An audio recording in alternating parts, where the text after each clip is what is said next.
We're joined today by Mike Spreadborough, Executive Co-Chairman at Novo Resources. Mike, thanks for your time. Dave, great to catch up again. Investors love big deals with big partners, and last year you hit two out of the park. Firstly, lithium, SQM. Talk us through the deal and what it means. Yeah, so let's start. Novo, we're really focused on being a greenfields gold explorer.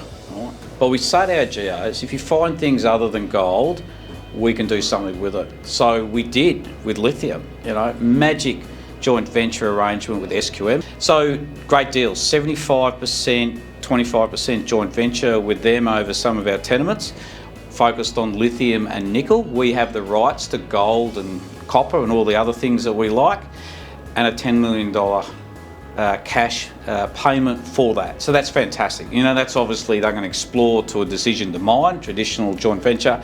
So a wonderful deal. $10 million cash in the bank just before Christmas. Santa Claus delivered.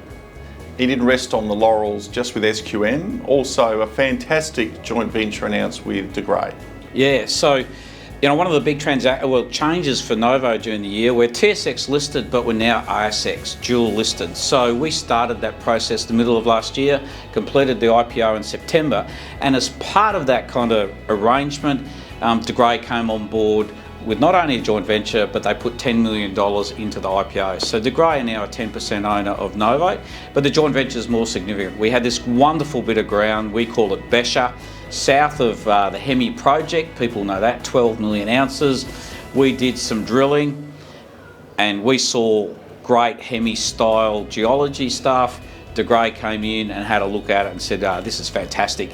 You'll hear De Grey talk about their secondary concentrator that they want to put in the region. This ties in very nicely with that, assuming it's successful.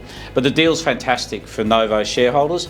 They're going to spend $25 million within 4 years for 50% of the project. So just do the maths. That's a great valuation for the work that our team's done. But importantly, Novo shareholders, we can make the optionality.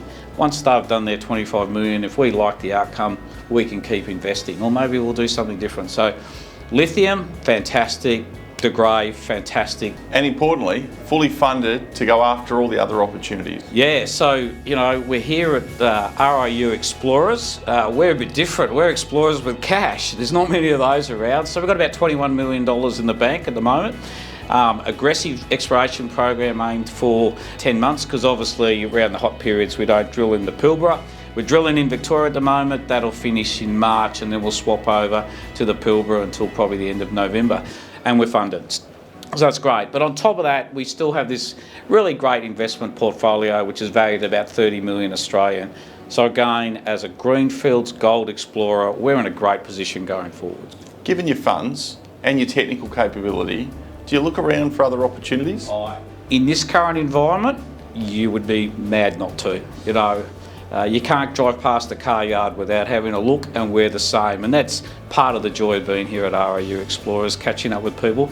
But no, definitely we would love to help smaller juniors, a bit funny, but smaller juniors with some of their projects. Strong joint venture partners doing the bulk of the work, well funded, and an existing portfolio of exploration assets worth following up on. Strong news flow ahead, exciting times ahead for Novo and its shareholders. Mike, thanks for your time. And have faith in gold.